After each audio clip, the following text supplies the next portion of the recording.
খালি বাইরে গেছে আর বাঁশতলাতে খেসারির বনে একলাই বসে থাকছে আর খালি গুনগুন গুনগুন করছে।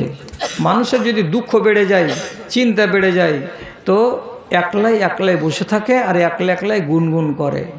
তো খেসারির বনে বসে বসে গুনগুন করছে, বাঁশি বাজে না মন হাসে না অন্তর কাঁদে, আসমারে তুই আমার চোখের কাজল, তোর জন্য আমি হয়েছি পাগল, বাঁশি বাজে না মন হাসে না অন্তর কাঁদে।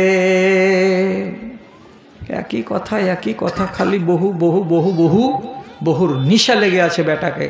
কেউ শুনে নিল, নিয়ে এই ছেলের দুঃখ দেখতে না পেরে হঠাৎ করে আবু বকরকে বলছে, আচ্ছা এত সুন্দর জোড়াটাকে আপনি ভাঙলেন কেন? কিসের জন্য এদের সুখের সংসারটাকে আপনি ভাঙলেন? ছেলেটা কি খেপা না বউটা পাগলি? কেন ভাঙলেন এরকম সুখের সংসারটাকে? তো আবু বকর কি বলছেন, ইন্নী খাশিতু আলাইহি আলা ঈমানিহি, আমি আমার বেটার ইমানের উপরে ভয় পেলাম। কি বলে ভয় পেলাম? যেদিন থেকে এই বউটাকে বাড়িতে এনেছি সেদিন থেকে আমার বেটার ইবাদত হালকা হয়ে গেছে। আমার বেটাই এর আগে জোহরের নামাজে যেত, আগে 4 রাকাত সুন্নাত নফল পড়ে তারপরে 1 মিনিট 2 মিনিট পরে ফরজ জামাত কায়েম হতো, তখন সে জামাত ধরত। এখন ওই ছেলেটা বউ হবার পরে কি হয়েছে, দৌড়ে দৌড়ে গিয়ে জামাত ধরছে, আগে সুন্নাত পড়ার টাইম পায় না। যদি ফজরের বেলায় নামাজ পড়া হয়ে যাচ্ছে, অনেক লোকেরা বসে বসে তসবিহ করছে, আমার বেটাটাও আগে বসে বসে তসবিহ করতো।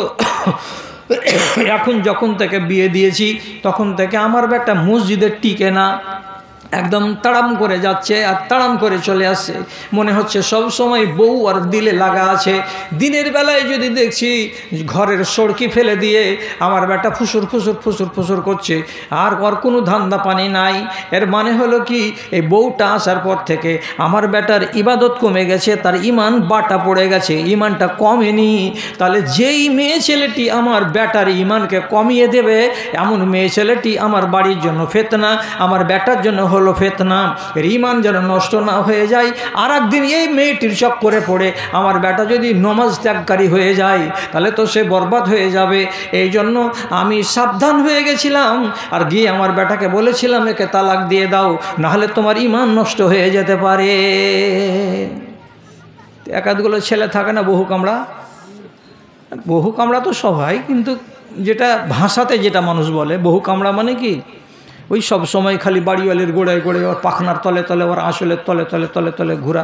এটা ঘুরবে কেন? কথাই কথাই যেখানে সেখানে উঠতে আর বসছে খালি বহু বহু বহু বহু বহু তো আছে নিজের জায়গাতে।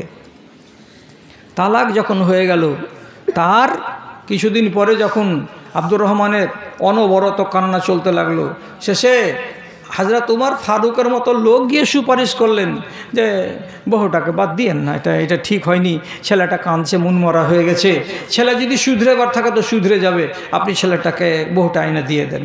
তখন কিছুদিন পর আবার আবু বকর সিদ্দিক বেটাকে বলছেন, বেটা টাইম আছে, বহুকে তালাক দেওয়ার পরে তোমার এখন 3 মাস গত হয়নি, তোমার ওই স্ত্রীটাকে তুমি ফেরত করে নাও, এক রাজাত বলে আরবিতে, তো যাও ঘুরিয়ে নিয়ে চলে এসো।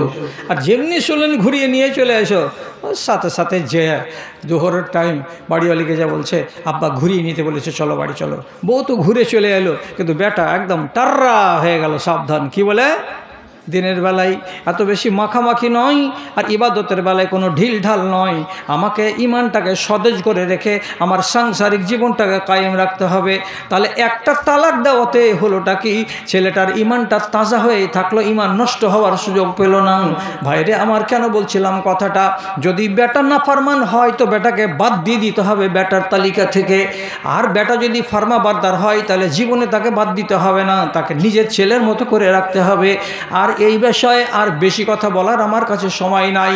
আল্লাহ রাব্বুল আলামিনের নবী নূহ আলাইহিস সালাতু ওয়াস সালাম বদদুয়া করে দিয়েছিলেন তার জাতির উপরে, হে আল্লাহ 950 বছর ধরে আমার জাতিকে ডাকলাম, কেউ কথা শুনলো না, আল্লাহ তুমি এদেরকে বরবাদ করে দাও, বাড়িঘরকে চুরমার করে দাও। আল্লাহ তাআলা বন্যা এনে দিলেন সেই দেশের মাটিতে। কত বড় বন্যা দিয়েছিলেন? তো জুদি পাহাড় 2 বাঁশ উঁচা, এতখানি উঁচা পাহাড়ের উপরে 3.5 ফিট করে পানি হয়েছিল। কেন? শত শত লোক পাহাড়ের উপরে গিয়ে দাঁড়িয়েছিল, দিয়ে বলছিল আমরাকে ডুবা তো দেখি। আল্লাহ বলছেন এই এড়াও মরবে, এড়ার পোকাও মরবে, থাম, মরবি না। যদি পাহাড়ের উপরে ওর বেটা ছিল, বেটাটার নাম কি? তো কেনান। তো এখান থেকে সাঁতার দিতে দিতে চলে গেছে, আর নৌকার গোড়া গোড়া হেলছে সাঁতার দিচ্ছে, চুপুর চুপুর করছে, আর বাপের কলেজা ফাটছার বলছে বেটারে তুই ডুবে যাবি, আই বেটারে যে বন্যা এসেছে আল্লাহ এটা আজাব দিয়েছে, তুই আমার নৌকাতে চলে হাঁকা মেনেলে।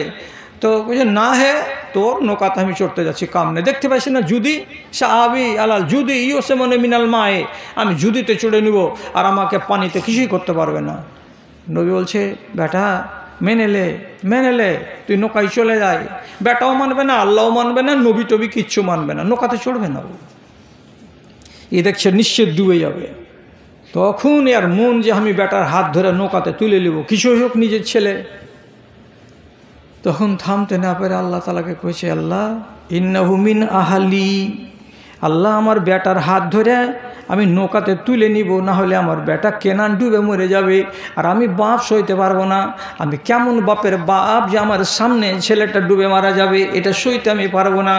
আহালি মানে আমার পরিবার বলে নবী যখন বলছেন এটা আমার পরিবার, এটা আমার ছেলে, এটা আমার বেটা, হাত ধরে নৌকাতে তুলতে চাইছেন, তখন আল্লাহ রাব্বুল আলামিন আসমান থেকে ডাইরেক্ট নবী নূহকে ডেকে বলছেন ইন্নাহু লাইসা মিন আহলিকা, হে আমার নবী নূহ, এটা তোমার আহাল নয়, এটা তোমার পরিবার নয়, এটা তোমার পরিবারের সদস্য নয়, এর নাফরমানকে তুমি নিজের আহাল বলিও না। তারপরে আল্লাহ তাআলা বলছেন ওয়ালা তুখাতিবনি ফিল্লাযিনা যালামু ওয়া আন্নাহুম মুগরাকুন, যে হারামখোরেরা তোমাকে মানেনি, যে হারামখোরেরা তোমাকে বিশ্বাস করেনি, তোমার আযাবকে বিশ্বাস করেনি, তাদেরকে আজকে ডুবিয়ে ইঁদুর মারা করে মেরে ফেলে দিব, ওই ছেলেকে নৌকায় তুমি তুলতে পাবে না। যেমন আল্লাহ তাআলা বলছেন এটা আহাল নয়, বেটা থেকে বাদ দাও, নবী নূহ চুপচাপ হয়ে যায়, শেষের বেলা বলছেন আউযু বিকা আন আকুনা মিনাল জাহিলিন, হে আল্লাহ এমন মূর্খের মতো কথা আর যেন তোমাকে না বলি। এটাকে আহাল বলাটা ভুল হলো, আর না ভুল হতে গেলে তুমি আমাকে ডাঁটলে কেন? অতএব এমন কথা যেন দ্বিতীয়বার আমার মুখে না আসে, আমি যেন বেকুফের মতো কাজ না করি। আল্লাহ তুমি আমাকে মাফ করে দাও। দাদারে আমার কি বললাম, তো ইমানের পথে যদি বাধা হয়ে যায় কে তো বেটা, তাহলে বেটাকেও আপনাকে বাদ দিয়ে দিতে হবে, যেমন নবী নূহ আলাইহিস সালাতু ওয়াস সালাম বেটাকে বাদ দিয়ে দিয়েছেন। ঘড়িতে কটা বাজে গো ভাই? 12টা। আপনাদের 12টা বাজেনি? ঘড়ির 12টা বেজে গেছে, তো আপনার 12টা বাজেনি? 12টা বেজে গেছে। কতক্ষণ যে বলা হলো তা আল্লাহ তাআলা জানে। তো আমি তো চালিয়ে চলে যাব, আর আপনি জাড়ে বসে বসে কষ্ট করবেন। কি খবর, চালাতে হবে না কিছু নিতে হবে লোকের কাছ থেকে? কিছু নিতে হবে। আচ্ছা যদি বেশি ওয়াজ করতে হয় তাহলে আমি আপনাকে কথা দিচ্ছি, বারাস গ্রামের লোক আপনারা একটু কম জাড়ে জালসা করেন, হয় ফেব্রুয়ারিতে আর না হয় নভেম্বরে। নভেম্বরে যদি জালসা করা যায় তো হালকা জাড় থাকে, তখন বড় আরাম পাওয়া যায়, মজা লাগে, সুখ লাগে। তো তখন যদি ঘন্টার ঘন্টা বলা যায় তো আপনি বসে বসে শুনবেন, আর যারা বলবে তারাও বসে বসে বলবে, অসুবিধা হবে না। তো তাহলে আজকে তো আলহামদুলিল্লাহ যথেষ্ট বয়ান মাওলানা সিরাজুল ইসলাম সাহেব আপনাদের সামনে রেখেছেন, আর আমিও আপনাদের সামনে কম বয়ান রাখিনি। তো দাদা, বড় ভাই একটা কথা শোনো, আমি ছোট ফকির, আমি কোনোদিনই 500 টাকা লোকের কাছে চাই না, লোকের কাছে কোনোদিনই চাই না। আমি খালি কহি একটা সবুজ রঙের টাকা 50 টাকিয়া, আর না হয় এখানে 100 টাকিয়া, আর কিচ্ছু না থাকে তো 20টা টাকা, খালি এই টাকাটি আমাকে দাও, বাস। পালায়ও না, 1 মিনিট খাড়া হও, তোমার নামে তোমার বাপ মায়ের নামে আমি দোয়া করব, তুমি দাঁড়িয়ে দাঁড়িয়ে খালি আমিন বলবে। 2 মিনিট দাঁড়াও এখানে। ওই লালগার কাপড় পুরুষ বনে মুখ করে চলে গেলে 10টা টাকা দিয়ে যাও, 10টা টাকা দিয়ে যাও। আর একটা কথা বলে দিই, আলহামদুলিল্লাহ 200 টাকা জি, আলহামদুলিল্লাহ 100 টাকা। আচ্ছা দুনিয়াতে গরিব থাকবে না কে বলছে? তো ইসলাম বলছে। কোন আইন মানতে গেলে গরিব থাকবে না? ওই আইনটাকে কি পড়তে চাইছেন? যে আইনটা পড়ে দেখি একবার। তাহলে এই আইনটা যদি পড়তে চাহেন তাহলে আপনাকে বলছি 100 পাতার বই দিচ্ছি একখানা মাত্র 20টা টাকাতে। 100 পাতার বই দিচ্ছি মাত্র 20 টাকাতে। দারিদ্র দূরীকরণে ইসলামের অবদান। এই বাহির করতে, হ্যাঁ দাও তো, এখানে দাও তো, বইখানে দাও। 100 পাতার বই 20টা টাকাতে। আচ্ছা ওই যে ওই ছেলেটার কাছে নেন, আর আমাকে 20 টাকা 30 টাকা করে দেন না। হ্যাঁ দাও, ওখানে দিয়ে দাও, জালসা তো শেষ হয়ে গেছে। তোমার আদেশে দিন চলে যায়। একলা এসেছিলি না? না আরও কেউ আছে? আলহামদুলিল্লাহ। আর একজন 100 টাকা দান, আর একজন আলহামদুলিল্লাহ।